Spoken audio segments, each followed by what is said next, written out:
There's a corner of the internet they don't want you to find. Not because it's illegal. Because it's true. And once you see the pattern, you will never sleep the same way again. This is not a ghost story. This is not a creepypasta. This is a map. A map of people who walked into the woods and never walked out. And when you overlay that map with the secret underground bases beneath America, something terrifying happens. They match perfectly. Let's start with the numbers. Since 1950, over 1,600 people have vanished from national parks and forests in North America. Not lost. Not runaways. Vanished. Shoes found inside out. Dogs that refuse to track. Bodies discovered miles away from where they should be, uphill, through impossible terrain, with no footprints leading in. The National Park Service calls them mysterious disappearances. But that's not a category. That's a cover.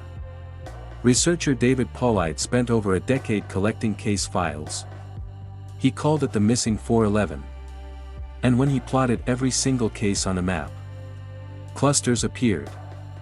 Northern California, the Sierra Nevada, the Great Smoky Mountains, Vermont, Colorado, the Pacific Northwest. At first glance, random. But then someone did something the government never expected. They overlapped the missing persons map with the map of America's largest underground cave systems. And hey, race where it gets dark. A 100% match. Not close. Not similar. Identical. Every major missing persons cluster sits directly above the largest known cave systems in the United States. Mammoth Cave in Kentucky, 400 miles mapped, possibly thousands more unmapped. Above it, a missing 411 cluster. Lechuguilla Cave in New Mexico, one of the deepest in the world. Above it, another cluster. The Wind Cave System in South Dakota. Above it, you guessed it. But hey, race what the maps don't show. Because the caves on the tourist brochures, those are just the front door. The military calls them DUMBs. Deep underground military bases. Not rumors. Not conspiracy. Documented. The Denver International Airport, built with tunnels stretching miles below ground. Officially for baggage handling. Unofficially. Look at the murals. Look at how the runways form a swastika from the air. Look at the underground bunkers they don't let journalists near. NORAD's Cheyenne Mountain Complex, carved into solid granite. Designed to survive a nuclear blast. But why does it have 4.5 acres of underground space? And why are there reports of tunnels extending far beyond the official blueprints? They say there's a tunnel network connecting over 30 states. Pennsylvania to West Virginia. Virginia to North Carolina. All the way to New Mexico and Nevada. If the caves are the veins of the earth, DUMBs are the surgery scars. So hey, race theory number 2. Subterranean military testing. We know the military tests low-frequency electromagnetic weapons underground. Why?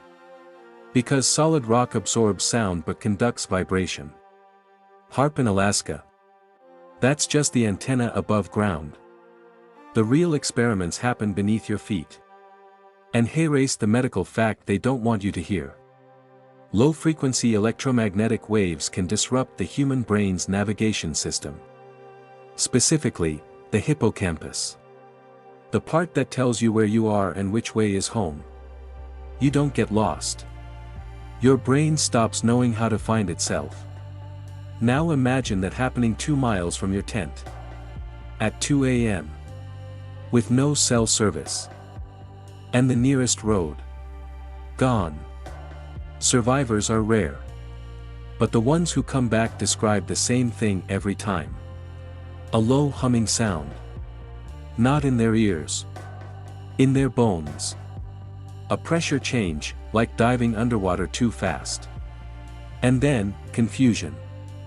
Pure, chemical confusion. One man in California walked past his own tent 7 times. He said it looked like the trees were bending away from him. Like the forest was actively pushing him toward a specific direction. When they found him, he was 20 miles from his camp. No water. No food. No memory of how he got there. But his GPS watch told a different story. His path was not random. It was a spiral. The same spiral pattern found at every missing 411 site where a body is eventually recovered. A spiral. Not animal behavior. Not human psychology. A spiral means something external is controlling the path. Electromagnetic fields can do that. They can force your legs to walk in circles without you knowing it. That's not a theory. That's a laboratory fact. So raise the question. If the military is testing EMF weapons underground, and civilians vanish directly above those tunnels, is that an accident? Or is that the price of progress written in human blood? But Theory 2 only scares rational minds. Theory 3 is the one that terrifies quantum physicists. Interdimensional predators. Not aliens. Not bears. Not government agents.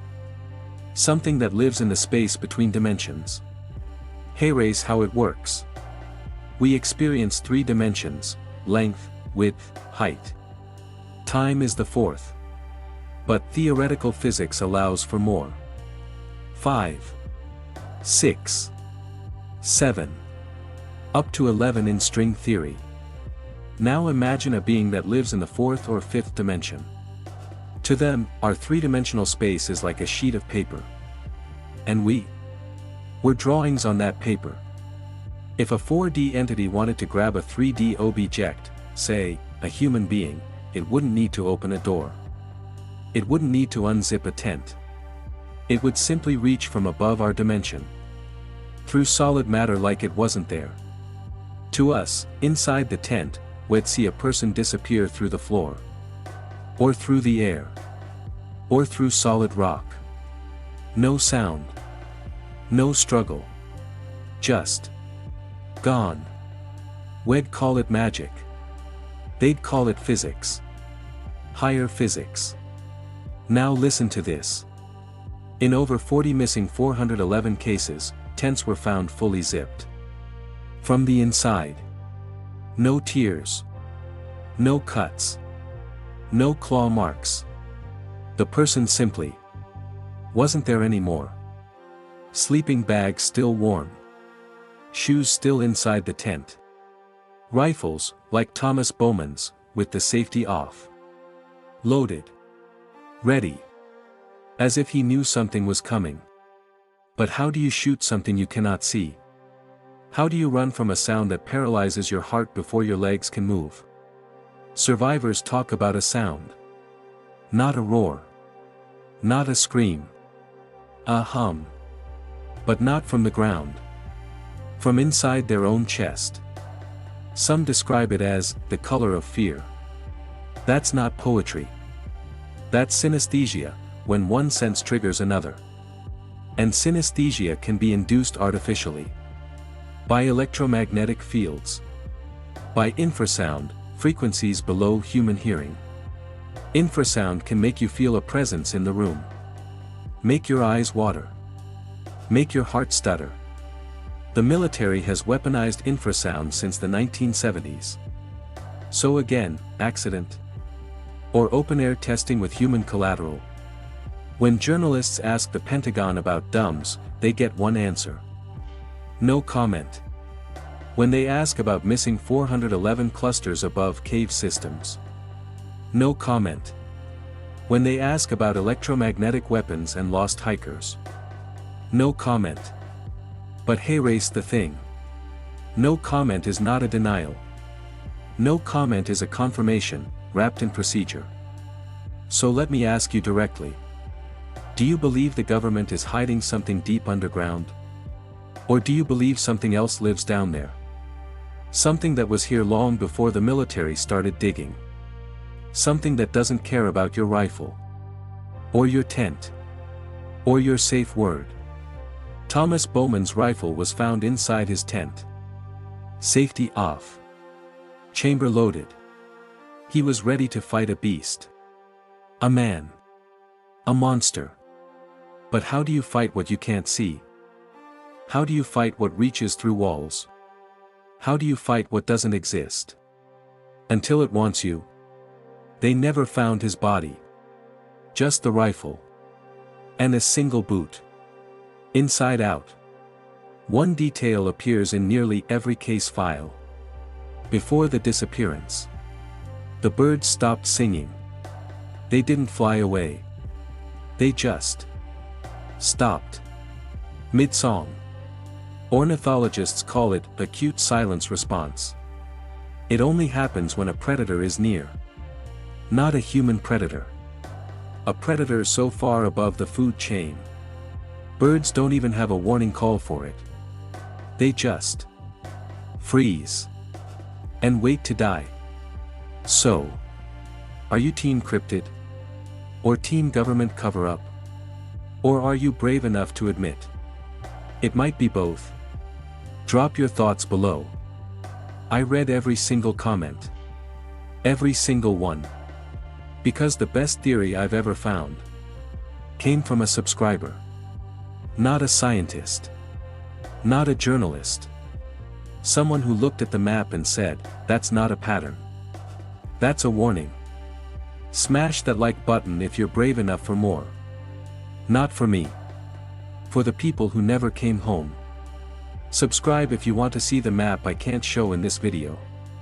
The one the government tried to copyright strike last month. And remember. Next time you go hiking. The trail is empty. The air is still. And the birds suddenly stop singing. Don't look for the bear. Don't look for the exit. Just know. Whatever it is. It already knows you're there. Don't look up. See you next week.